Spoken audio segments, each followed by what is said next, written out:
Muito boa tarde, seja bem-vindo a mais uma rodada de conversas aqui do Conversas Teológicas. Hoje à tarde com um convidado especialíssimo que é o Dr. Marcos Eberlin. Então vai ser uma tarde muito especial, uma tarde em que nós esperamos aprender muito sobre a teoria do design inteligente. E você que nos acompanha aqui no Conversas Teológicas, nos acompanha no Anchor, no Spotify, no Facebook e na nossa página também lá, seja muito bem-vindo. E a você que vai acompanhar depois nas nossas plataformas, também fique à vontade para curtir esse conteúdo, compartilhar e dar o seu feedback. Então, vai ser uma tarde muito especial em que nós aguardamos e esperamos crescer bastante e entender sobre esse diálogo da teologia, esse diálogo da ciência, esse diálogo da fé intrínseca a tudo isso. Então, o Dr. Marcos acabou de enviar o convite. Vamos dividir a tela aqui no Instagram e vamos iniciar esse bate-papo muito especial nesta tarde.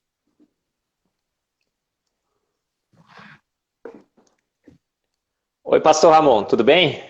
Olá, Dr. Marcos, tudo bem? Tudo ótimo, como é que estão todos aí? Aqui tá ótimo.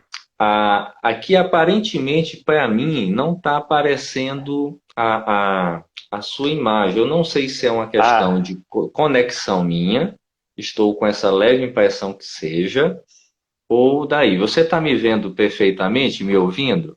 estou ouvindo e vendo perfeitamente, pastor. Deixa eu ver se eu... Está me Deixa eu vendo ou não? checar aqui. Não, não estou vendo. Aham. É Deixa que eu eu tentar aqui. Vamos, Uhum. vamos, vamos tentar de novo.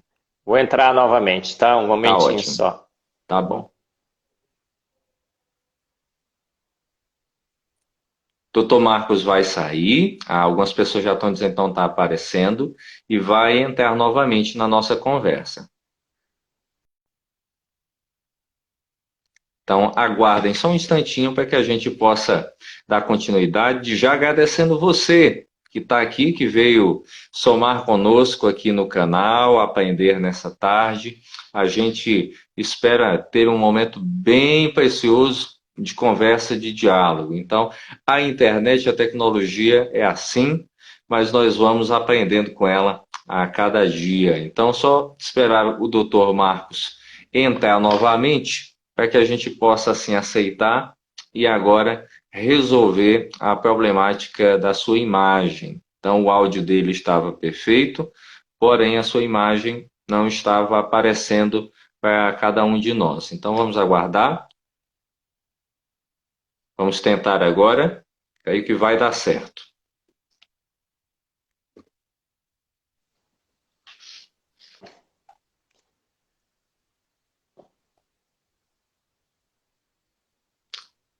Deu certo Você agora, pastor? continua, aqui para mim, continua a tela tá preta e a bolinha carregando. Não sei se para as Ah, pessoas aí tá normal. Vocês que estão nos acompanhando, me deem um uhum. feedback. Tá aparecendo a imagem do Dr. Marcos? Se estiver, me digam, porque aí a gente tem a Uhum. noção se é uma questão de conexão minha ou apenas questão de conexão dele. Ah, eu A, vou... a Eu Sâmia vou... diz que não e o Felipe também. Todos estão dizendo que não. Está Eu aparecendo só o vou... áudio.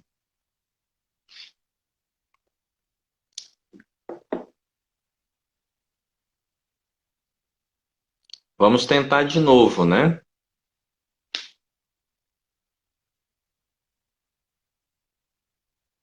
Ah, agora sim. Agora sim. Tá travando um pouquinho, mas aí eu não sei se é agora a minha internet. Vamos ver aqui. Alguém deu uma dica. Qualquer coisa. Opa. Tá ok agora, doutor? Vocês estão me vendo? Estão me vendo? Eu agora estou vendo. Agora deu Ah, ótimo. certo. Ah, muito bem. Pessoal, agora É, sim. Deu certo, você que tem fé, aí Maravilha. ajudou a gente a conseguir. Então, doutor Ótimo. Marcos, em primeiro lugar, eu queria agradecer o tempo disponibilizado pelo senhor nessa tarde. A gente sabe da correria, a gente sabe que a luta é muito grande, mesmo em tempos aí de isolamento, mas eu queria Uhum. agradecer o fato do senhor ter sido aí tão solícito, tão gentil em aceitar esse convite para esse pequeno canal que inicia a sua jornada de diálogos, não só teológicos, mas também com a ciência. Então, a gente fica muito grato por isso. Então, o Dr. Marcos, para quem não conhece, ele tem doutorado em Química pela Unicamp e pós-doutorado no Laboratório Aston de Espectrometria de Massas na Universidade de Purdue. Eu não sei se é essa a pronúncia correta, se não for, você me corrige aí. Meu inglês não é tão bom como o do senhor. Esse é Então, ele também francês, pastor. Esse é né? francês, é Ah, Purdue. então pronto. Purdue. É, Pronto. mais ou menos Ficou, assim ó, também. ficou chique. É, é Ficou mais ou menos. chique. É Uhum. atualmente pesquisador da Unicamp e também é coordenador do Centro de Pesquisas em Ciências, Fé e Sociedade do Mackenzie, o Discovery. É isso? Uhum. Isso mesmo, pastor. Pronto. Ah, ó, tá vendo? Agora, quando partiu para essa outra parte, eu consegui agora. Então, doutor Uhum. Marcos, seja muito bem-vindo. Está aí devidamente apresentado, que você possa estar fazendo suas considerações iniciais aí nessa tarde. Ah, pastor Ramon, é um privilégio imenso estar falando com você, com todos os que nos acompanham nessa live, principalmente, né, tratando da questão maior. A gente não tem um tempo de pandemia, né? Fica pensando que a questão maior é quando que o pico do vírus vai ser atingido, se já passamos, se vamos passar, se deveríamos realmente ter feito lockdown, se não, né? Eu estou bastante envolvido nessas questões, se devemos ou não devemos tomar hidroxicloroquina, fica todo mundo perguntando essas coisas, né? São importantes, mas a questão maior é se há ou não há um Deus. Essa sim é a questão maior. Se há um Deus e você crê nele, você vai enfrentar essa pandemia de uma forma muito diferente, né? Paulo diz que o viver é ganho, é Cristo, mas o morrer é lucro. Então, você, poxa vida, tem gente que está até pedindo para Deus levar, né? Porque está tão conturbado esse mundo, não tá? Tem dia que eu acordo e falo, Senhor, né? Aí eu penso na minha família, nas minhas crianças, na minha esposa querida e tudo mais, falo, não, senhor, eu quero ficar mais aqui. Não, espera um pouco. Mas, olha só, né, como a resposta de se há ou se não há um Deus é tão importante. Se não há Deus, né, é um desespero total mesmo, né? Você só tem a esperança nessa vida aqui, um vírus pode te pegar e te levar. Você não tem quem, né, quando você vai dobrar os seus joelhos, você não tem para quem clamar. E quando nós cremos em Deus, né, a gente também não está preocupado quantos vão morrer com essa pandemia, que não serão aqueles milhões, né, que o show do milhão previu, né? Mas serão bastantes, mas a gente fica pensando como cristãos que morrem muito, muito mais pessoas nesse mundo, jovens, muitas delas plenamente saudáveis, no ventre das suas mães, no aborto. Olha só, milhões de crianças ainda sem sequer terem ainda tido a oportunidade de sequer respirar esse ar magnífico, né, desse nosso planeta. Sem Deus, se não há um Deus, as pessoas se suicidam, né? Então, esse lockdown, né, botou pessoas dentro de casa num desespero, o suicídio tem aumentado, né? Com certeza, eu não tenho números, mas eu posso garantir até, né, que tem aumentado. As pessoas estão num desespero, né, sem Deus. Então essa é a questão maior que o design inteligente tenta responder do ponto de vista da ciência, né, pastor? Há ou não há inteligência? Há ou não há evidências claras de que um ser inteligente fez o universo e a vida? E se houve uma inteligência no universo e na vida, a gente sabe quem é, né? É o Deus bíblico. Então essa é a questão maior que o design inteligente responde claramente. É óbvio que há um Deus. E ele está no controle de todas as coisas Eu fiquei imaginando, fiquei pensando, né? Eu estava escrevendo uma carta aqui, né? Sim. Mais uma carta que a gente tem escrito. Eu fiquei pensando, Senhor, Senhor, Senhor, o Senhor está no controle de todas as coisas. O Senhor está usando essa pandemia, né? Ele está usando, ele vai fazer uma limpa no mundo e na sociedade e no Brasil. É isso que eu acho que vai acontecer.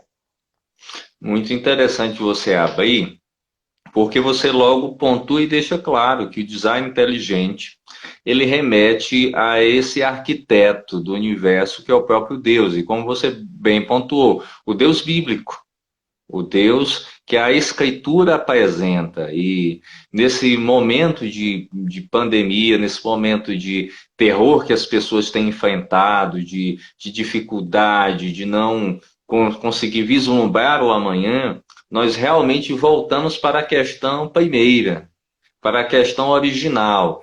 Há ou não há um ser inteligente, um ser que está além daquilo que nós pensamos e imaginamos, que lá fora é colocado assim, mas que para nós faz todo sentido quando nós dizemos esse ser é o Deus bíblico, é o Deus de Israel, e é uma questão que tem feito com que nós, pastores principalmente, abramos mais os nossos olhos e as nossas mentes para esse diálogo, para buscar. Uma das coisas muito legais é de que depois que eu comecei, que eu tive esse acesso ao seu contato para que a gente pudesse ter essa live, fiquei super interessado por esse projeto do design inteligente.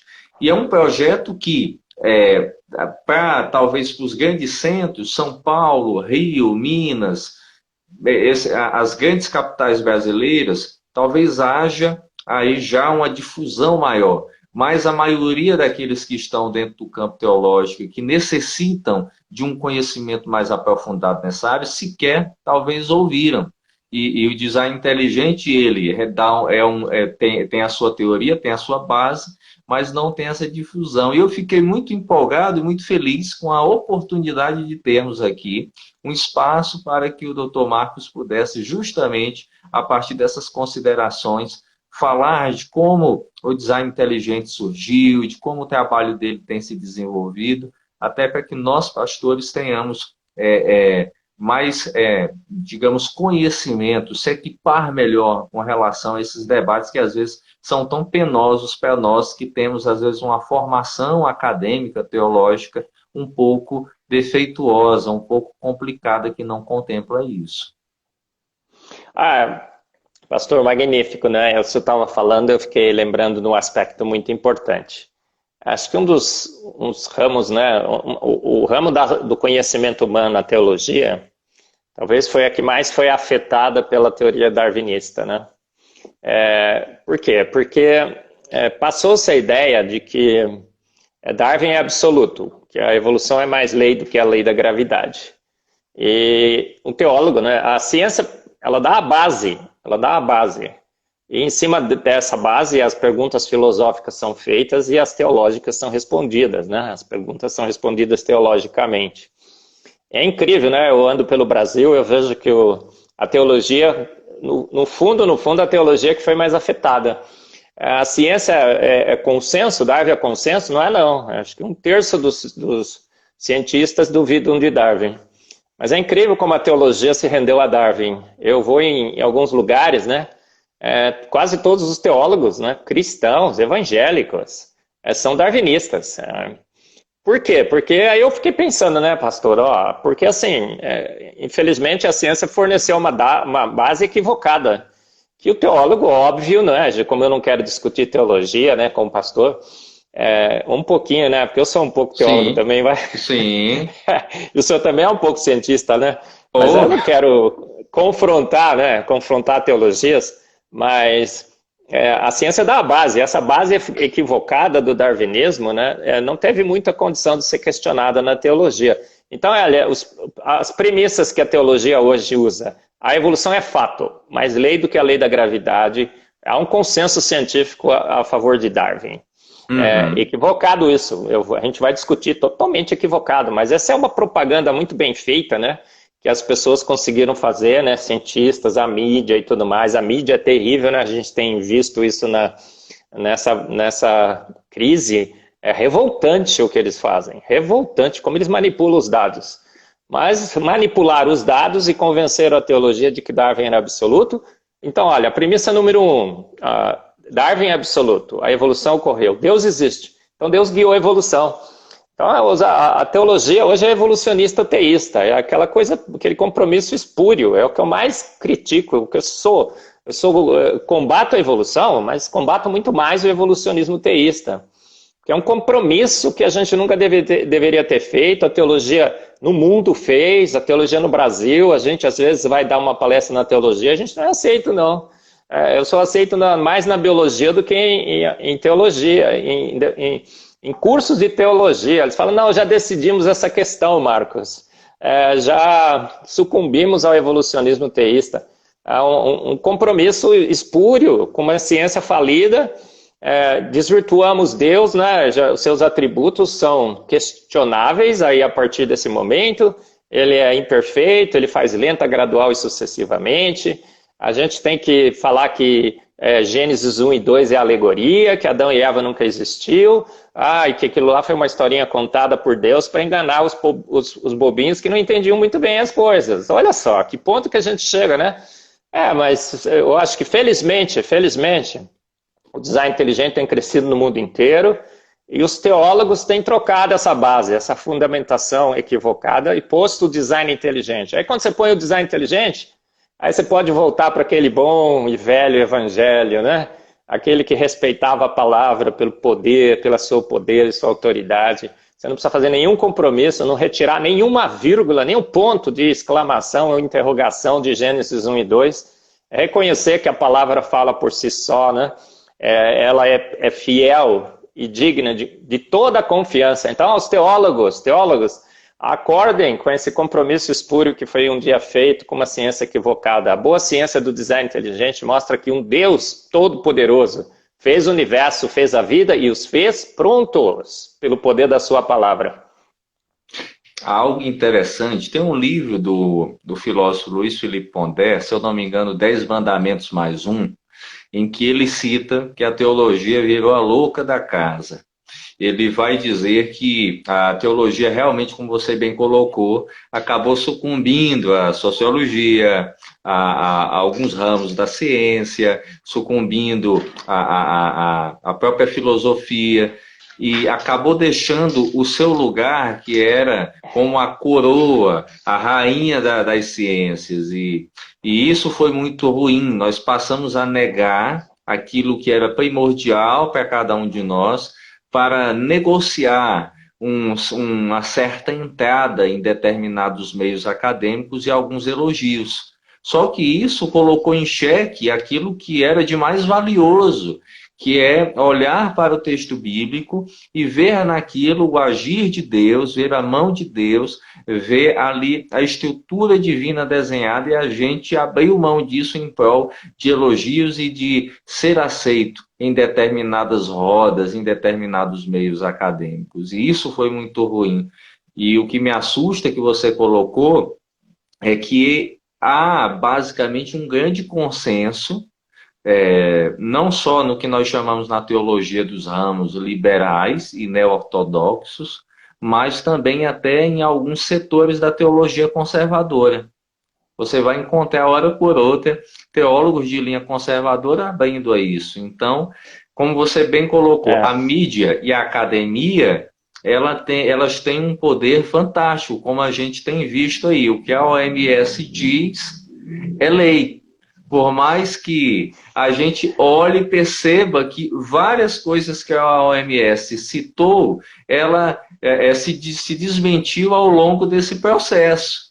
E aí, né? A lei que era ontem não é a lei de hoje mais, né? Já virou heresia. Não, pastor, olha só, bem-aventurado aquele que não senta na roda dos escarnecedores, né? Infelizmente, o versículo é pesado, mas ele é verdadeiro, né? A gente sentou, nós nos assentamos na roda, né? E aí fizemos um compromisso espúrio. Outro dia eu estava assistindo uma palestra aqui pertinho de casa. Vou contar o milagre, não vai contar o santo, né? Sim. Já até mandei um e-mail para o pastor, mas ele não quis me ouvir, infelizmente. Aí eu entendo, vai, não vou ficar bravo com ele. Mas ele foi alertado, né? Eu falei com ele. Eu assisti uma aula lá e o professor disse assim, porque não tínhamos a ciência para interpretar a palavra. Agora temos a ciência para interpretar a palavra e podemos então saber que Adão e Eva e paraíso é uma alegoria. E que Deus guiou a evolução, Deus fez, lenta, pegou um macacoide, soprou nele o fôlego da vida e surgiu, né, os chimpanzés e os humanos. Como é que pode, né, a gente ter feito esse compromisso, né? A palavra ela é clara, né? Quem interpreta a palavra, quem seria, pastor? O Espírito Santo. Maldito o homem que confia no homem, né? Toda vez que eu falo esse versículo, tem o meu chefe, o Enésio, puxa minha orelha e fala, Marcos, você está falando fora do contexto, não sei o quê. Maldito o homem, não que confia no homem, mas que confia na sabedoria, na teologia e na filosofia de homens. Confia no conselho, né? E numa teologia humana que se contrapõe à palavra. Então, acho que é hora, mais do que hora da gente realmente voltar à boa e velha interpretação da palavra. Né? Adão e Eva no paraíso, é literal, né? Deus não contou uma historinha, Jesus confirma, né, os relatos de Gênesis, e o dilúvio, ele com Jonas na baleia, né? Tudo referendado pelo próprio Deus. Então, a gente tem que de novo, né, voltar com a boa e velha impressão. A teoria do design inteligente vem e resgata isso, apesar dela não fazer compromisso em si, né, pelo Deus bíblico, mas nós, como cristãos evangélicos, cristãos que veem, né, na palavra a verdade, rapidinho a gente pega essa base científica e fala, olha o meu Deus ali, não é assim, verdade, pastor? Verdade. Basicamente a gente consegue enxergar essas questões. Tem algumas pessoas já nos perguntando, e como nós estamos nesse bate-papo informal, vou tentar contemplar aqui alguns dos nossos queridos que estão nos acompanhando. Eu vou voltar aqui, tem uma última pergunta, mas eu vou pegar aqui a penúltima. Ismael e Camila perguntam qual as implicações da evolução guiada por Deus? É a pergunta do Ismael e da Camila. Pastor, é engraçado que o evolucionismo teísta ele cativa os nossos jovens. É incrível, né? Eu vejo umas palestras de evolucionistas teístas e falo, gente, não falou nada com nada, não vai convencer ninguém. Os jovens ficam todos apaixonados pelo evolucionismo teísta. É incrível como o mal cativa, né? Como... eu acho que muitos deles são meus irmãos em Cristo. Paulo, né, quando tinha um falso profeta, né, ele advertia, eu não quero ficar quieto, eu acho que é falsa profecia. Se ele é ou não é meu irmão em Cristo, eu quero crer que sim, mas, poxa, não pode, né? E os jovens ficam muito cativados, né? Eu participei de uma live recentemente, né, contra o evolucionismo teísta, e os jovens me colocando contra a parede, assim, mas por quê? Não, olha, só isso. Então, os jovens realmente ficam cativados pelo evolucionismo teísta. Agora, por que ele não faz sentido? Porque é um samba do crioulo doido. Por que é uma solução de água e óleo? Que na realidade não é solução, é uma emulsão, né? É só decantar, é só deixar quietinho que decanta. Porque assim, a evolução, pastor, primeiro ela não é fato, ela é boato. Mesmo se ela fosse fato, a evolução é um processo não guiado. Ela é guiada por forças naturais. Guiada o Darwin diz, eu não consigo ver na evolução mais propósito do que a direção que sopra o vento. Então, se você coloca alguém para guiar a evolução, você destrói a evolução. Você destrói o princípio básico da evolução. Ela não tem propósito, ela não tem direção, ela não tem um alvo, ela vai ocorrendo aleatoriamente, e as condições vão mudando, né? E a seleção natural vai selecionando. E as mutações vão criando as coisas. Totalmente equivocado. A seleção natural seleciona só coisas que existem, né? Ela diz que vantagens são vantajosas. Também sei disso. As mutações são do mal. Elas, como no vírus, né? No coronavírus, elas degradam o que é bom. O coronavírus original era bom.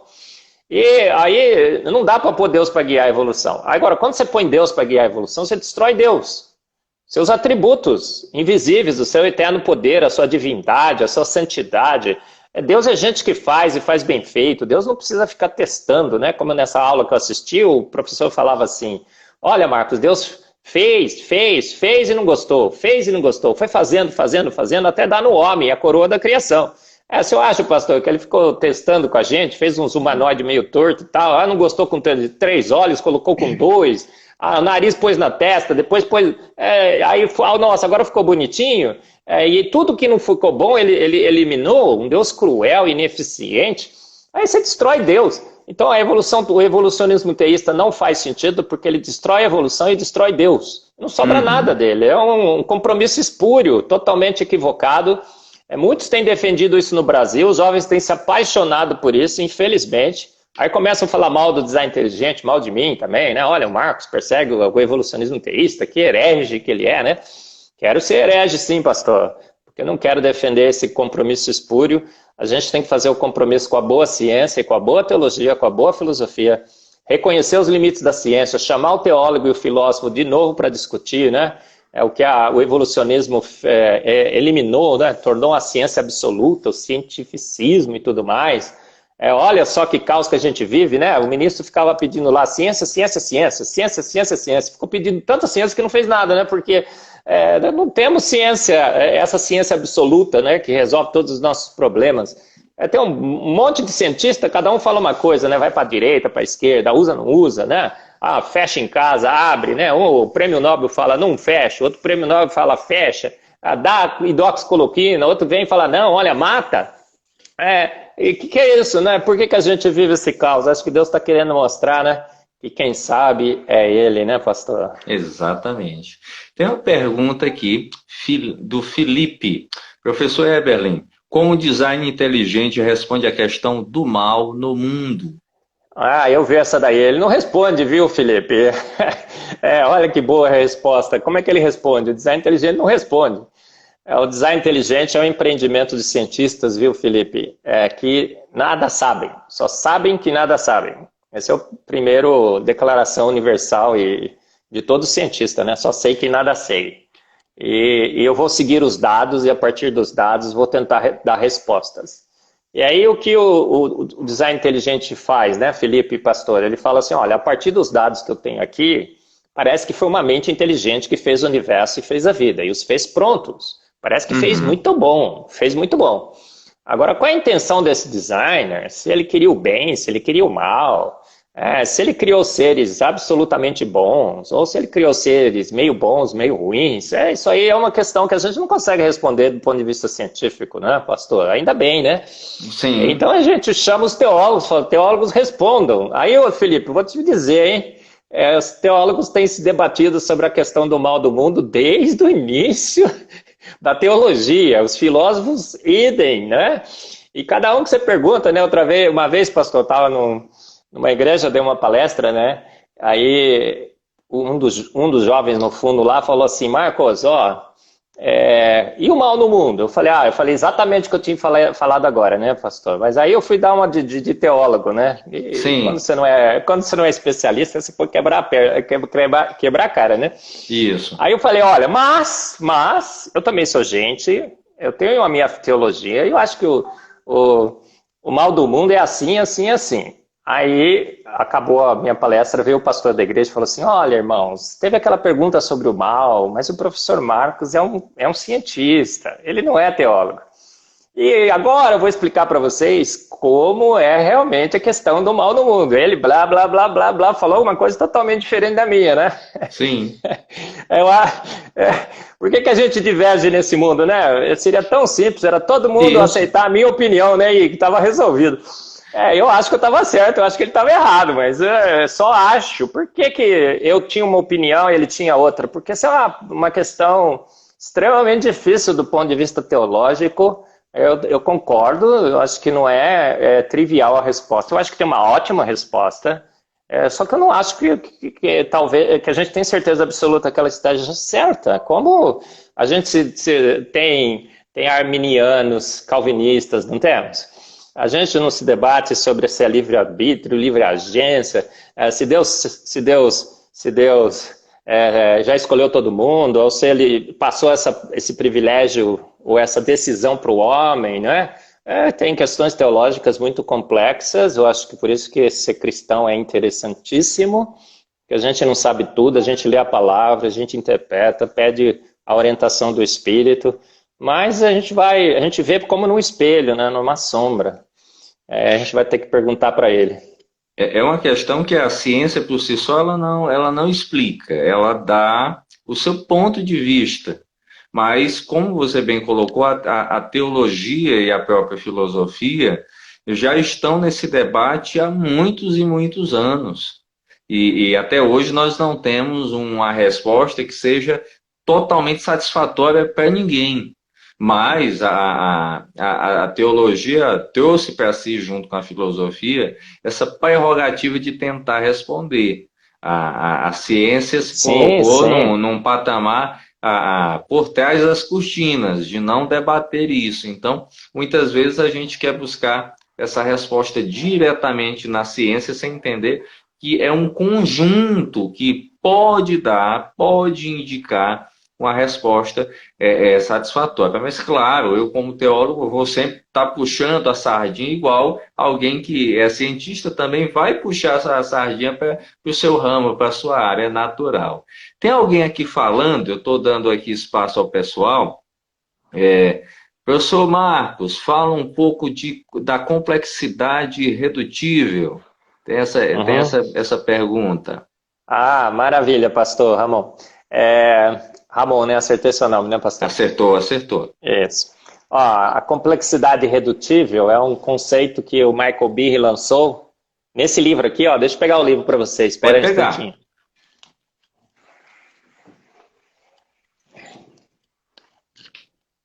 Agora eu voltei, porque eu mudei um pouco de posição para melhor. Ó, esse aqui, a Caixa Preta de Darwin, né?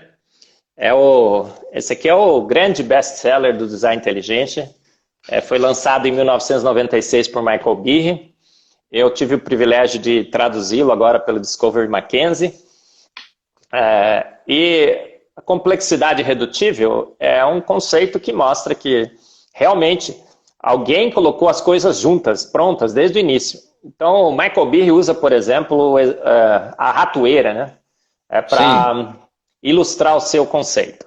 Uma ratoeira, né, pastor? Se você não tem todas as peças prontas, todas lá disponíveis, funcionando sincronizadamente na ratoeira, você jamais pega um rato.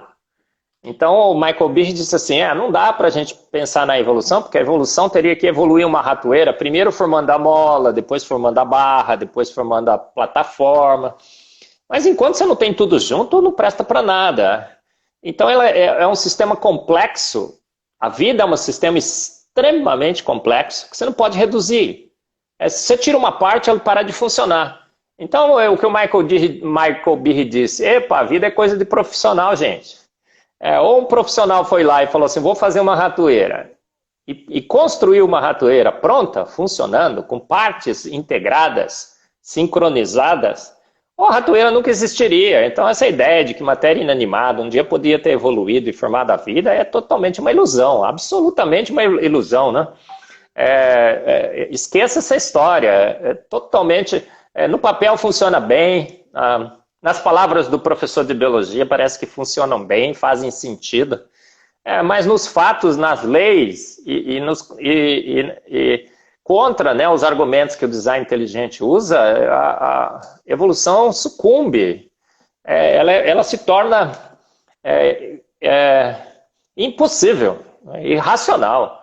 A complexidade irredutível, é fácil perceber isso, né, pastor? Não dá para construir um carro primeiro formando rodas, depois formando o banco, depois colocando motor, freio, volante. Ou tudo estava pronto desde o início, né? Ou nunca teria dado partida.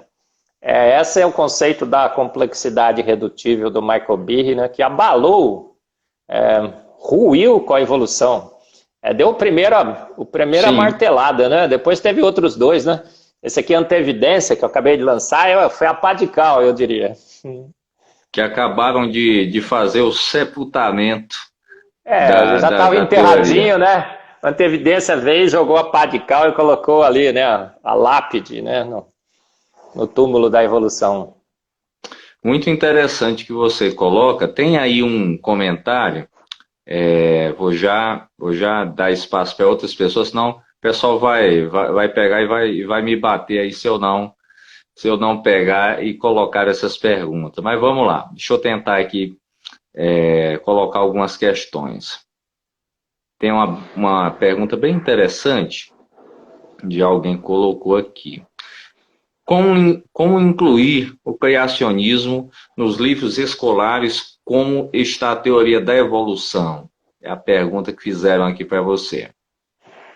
Olha, pastor, eu acho que acima de tudo, né, mesmo que a gente seja contra, nós temos que seguir as leis e as regras. E hoje a evolução é o consenso científico, né? Então, eu acho que, em primeiro lugar, não devemos colocar nos livros didáticos, por exemplo, do ensino público, numa escola pública, porque ainda a evolução é o consenso. Então, nós fizemos um manifesto do design inteligente contrário ao ensino do criacionismo e do design inteligente nas escolas públicas. Agora, o que nós dissemos é que, sim, quer que ensine a evolução? Essa é a recomendação da academia hoje. Sim, então que ensine a evolução honestamente.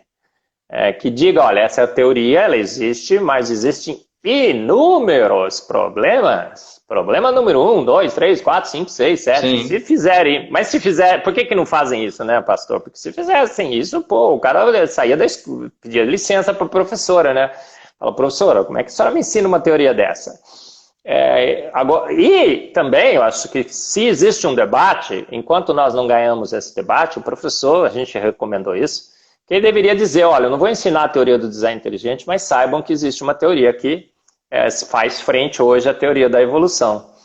Então, o que a gente está fazendo? A gente está tentando, no campo do debate científico, convencer a academia de que a teoria do design inteligente, ela pelo menos é digna, né, de contrapor a evolução. Quando Sim. isso acontecer, aí sim, aí a gente vai pedir, olha, coloca nos livros didáticos, os professores têm que ser treinados para dar o design inteligente, né? Porque senão o professor vai lá falar do design inteligente.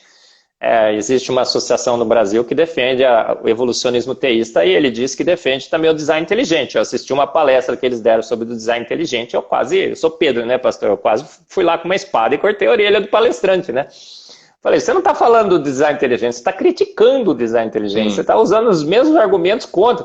Então, já pensou se acontece isso na sala de aula também? Um professor evolucionista começa a falar do design inteligente, porque ele é obrigado, e começa a desvirtuar o design inteligente. Então é melhor a gente... Olha, eu ouço as palestras do Marcos aqui, nós temos uma sociedade brasileira do design inteligente com mais de 2.000 membros, fazemos congressos por todo o Brasil, nós temos mais de 35 palestrantes oficiais, né, que dão palestras, Muito sabendo o que é o design inteligente.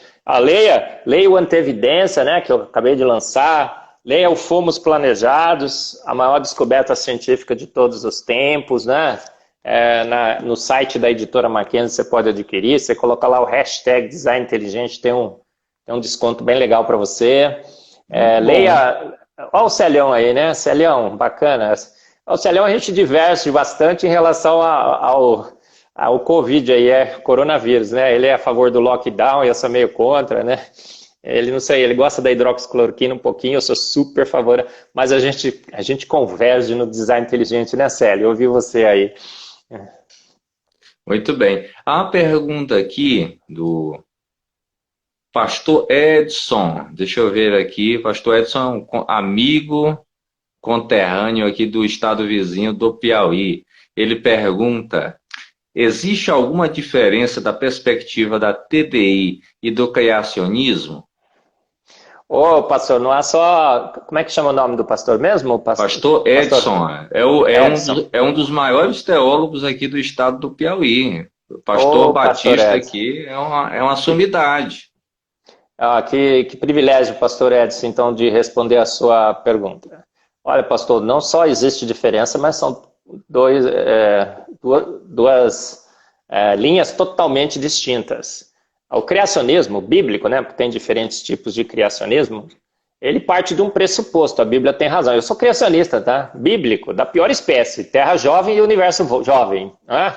Bíblia literal, Adão e Eva, paraíso, sou catastrofista, teve um dilúvio sim, os dinossauros estavam na arca, olha só, que coisa, né?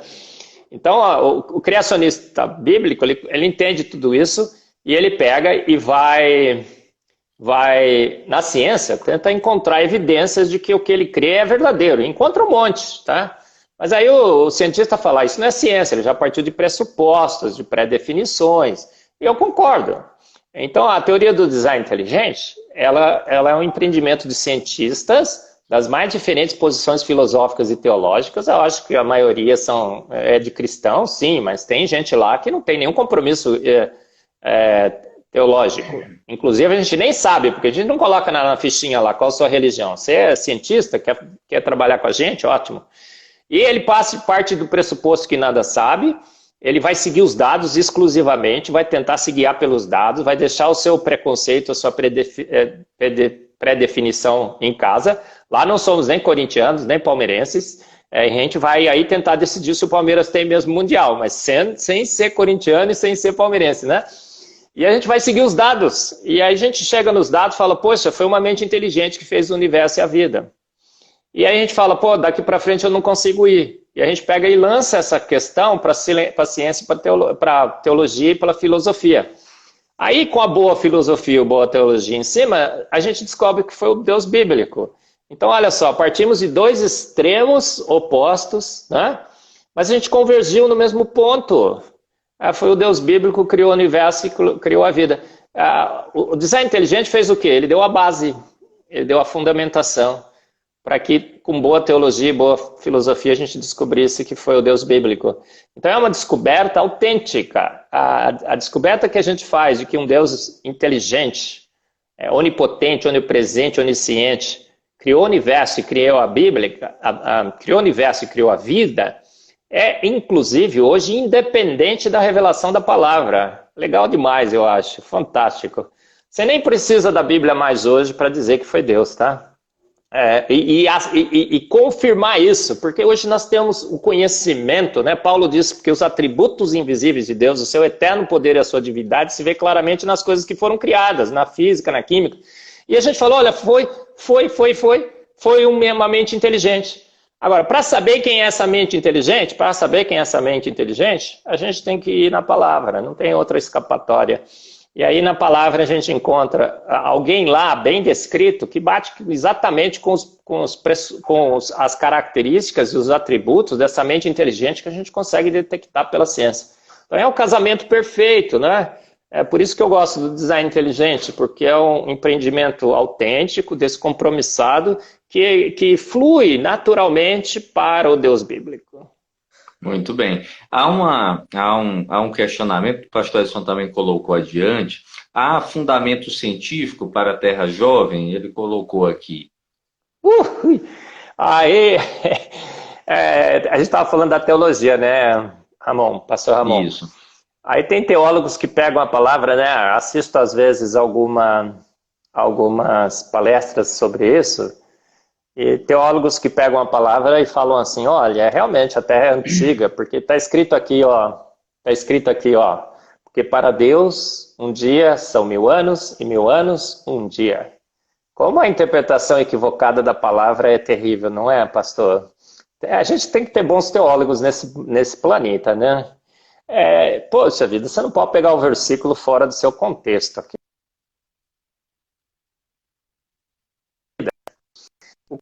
É da longanimidade de Deus, da segunda vinda de Cristo, né? Então ele diz, olha, Deus é longânimo. Ele fala, para ele um dia é 1000 anos, 1000 anos é um dia. Ele não é apressado, né?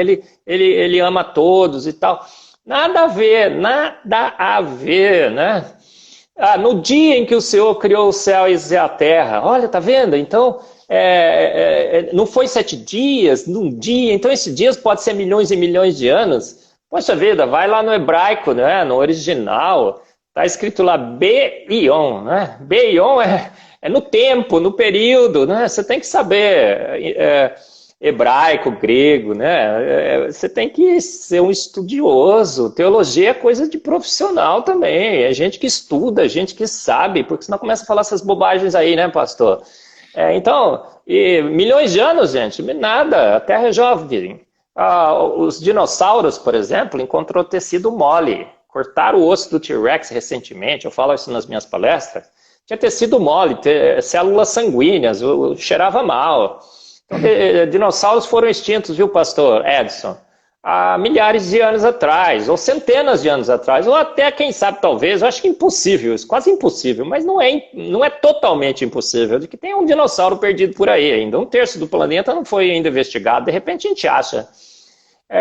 Outras evidências, inúmeras evidências. A Lua se afasta da Terra, né? O Adalto Lourenço, né? Meu guia, né? Nessa luta, meu mestre, né? Aprendi com ele um pouco. Muito, um pouco não, né? Muito.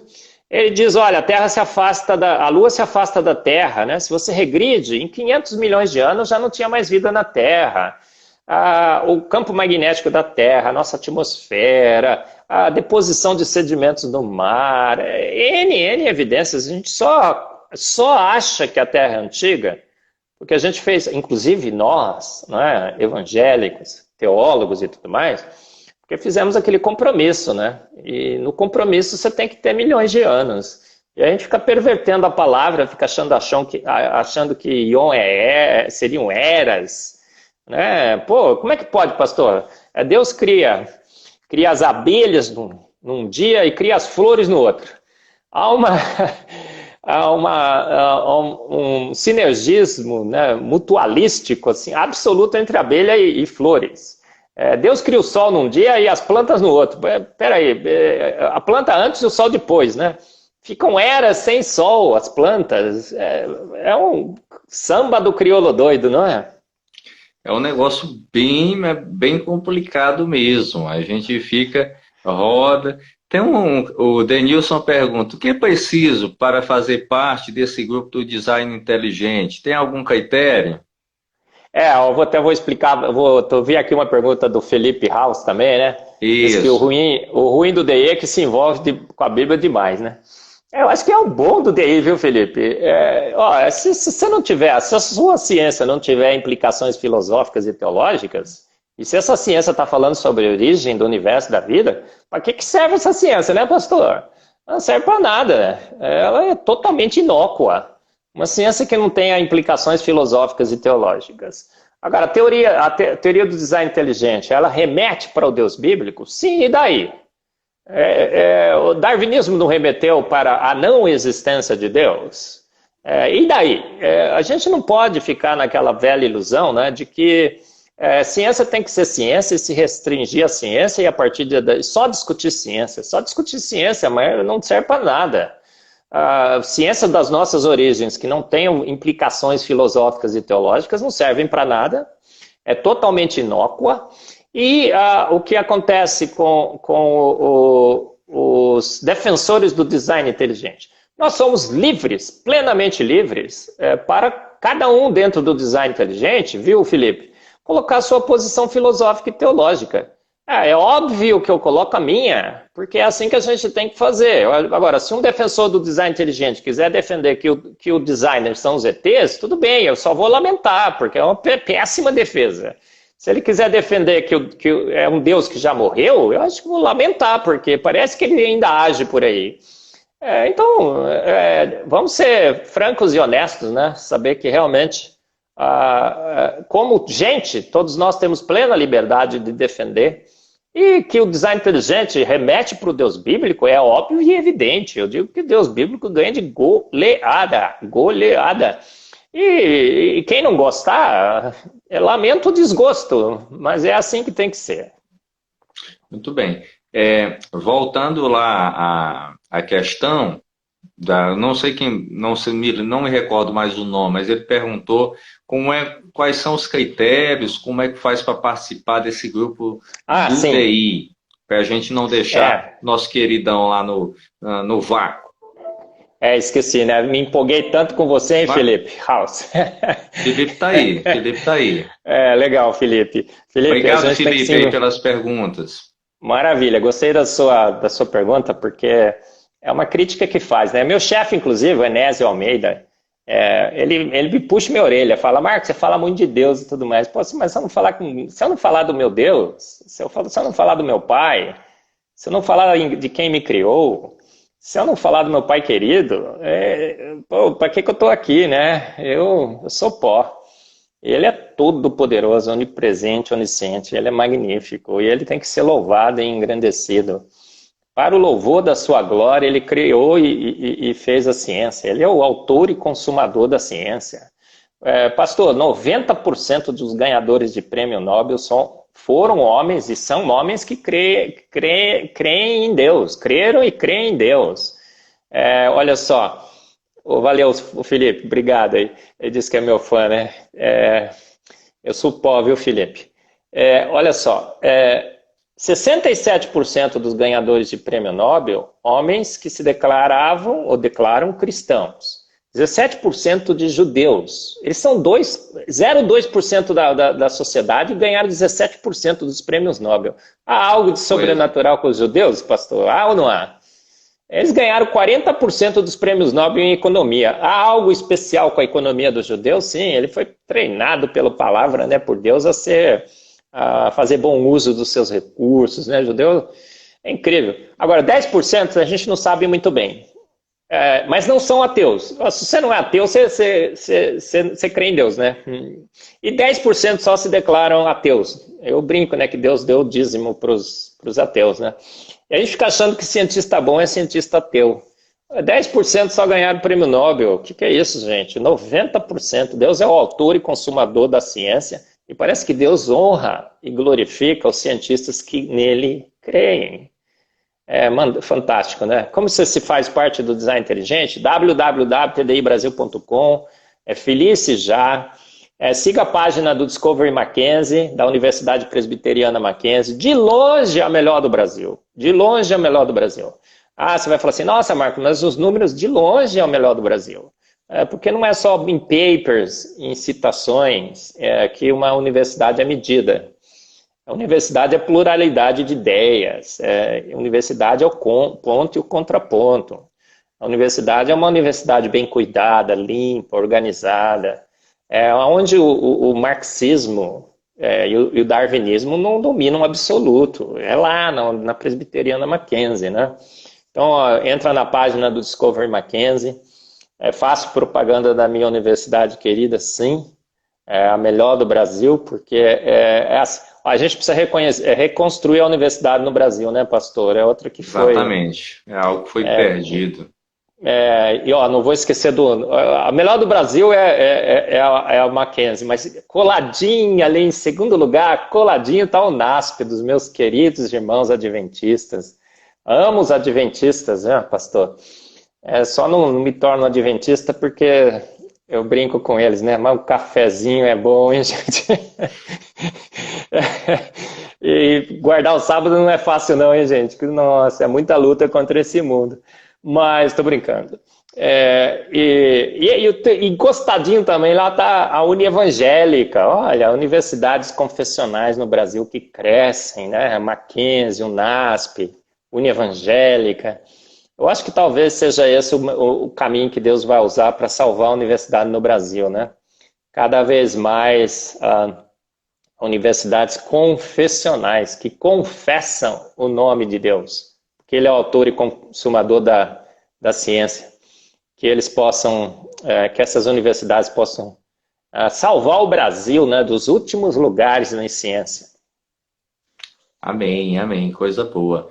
Como é que você enxerga, agora pegando um pouquinho, trazendo para essa realidade que a gente está vivendo atualmente, como é que você enxerga o enfrentamento da OMS com relação a essa questão da pandemia? Como é que você poderia nos dar um panorama como cientista? Como é que você enxergou? Ela encaminhou realmente corretamente, como uma grande parte digamos assim, uma parte das pessoas entende que sim, ou realmente as críticas do outro lado, daqueles que discordam, realmente fazem sentido? Pastor, primeiro, olha, quem pode participar do Design Inteligente, nós temos lá na página da TDI Brasil os critérios. Você precisa ser um jovem universitário, está cursando, né, uma universidade, ou já é formado em alguma área da ciência, da filosofia e da teologia, porque a gente só não discute só ciência, né? A gente discute filosofia e teologia também, tá bom? E agora, o MS foi um desastre, né, pastor? O que é isso? Não pode nem comentar. Quiseram outro dia falar assim, olha, se o presidente não seguir o MS, eu vou processá-lo. Peraí, você pode gostar e desgostar do presidente, né? Isso é teu direito. Mas você não pode usar o MS para confrontá-lo. Foi um desastre. Eles primeiro disseram que não era pandemia, depois disseram que não transmitia de gente para gente, né? Pessoa para pessoa. Depois falaram que o Trump estava errado em fechar suas fronteiras. Depois falaram que o lockdown era absoluto, que tinha que fazer. Depois falaram, não, olha, o lockdown parece que a Suécia foi o melhor modelo. Como maldito homem que confia no homem, maldito homem que confia na OMS. Foi terrível. Pô, eles recomendaram o aborto como serviço essencial durante a pandemia. Salvar vidas, eles querem salvar vidas e recomendam. E o aborto, o que é isso, gente? É terrível, terrível. Agora, eu faço parte de um grupo, pastor, no Brasil, o Docentes pela Liberdade, são mais de 800 docentes, conservadores, muitos entre nós somos cristãos, católicos, evangélicos, muitos, né? Tem outros que não são, mas são conservadores, são de direita. Né? Conservar é bom, né, pastor? Princípios e valores.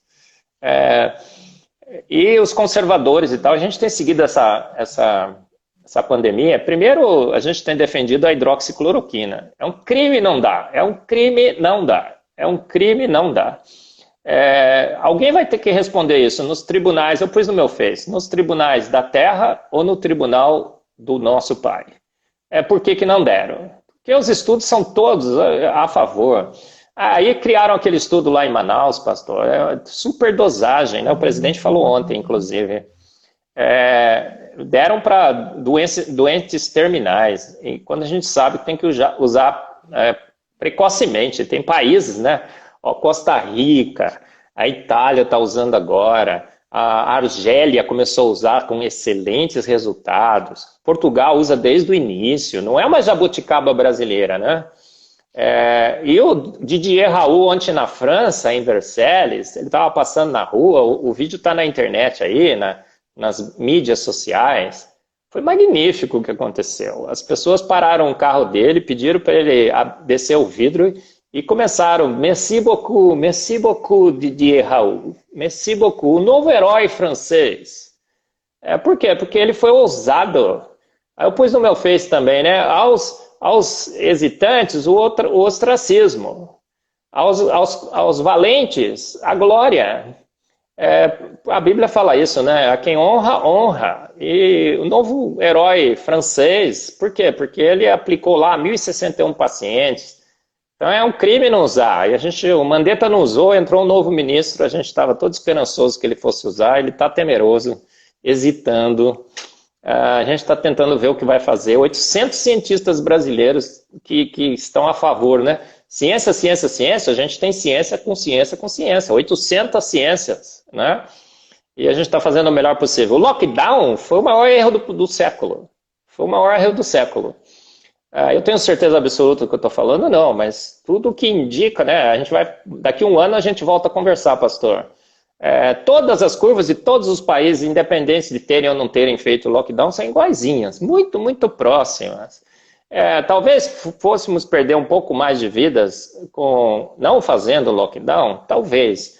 Mas nessa hora o pessoal fala, nossa, Marcos, você fica tratando vida como números. Mas na guerra a gente tem que tratar vidas como números, não tem como fugir.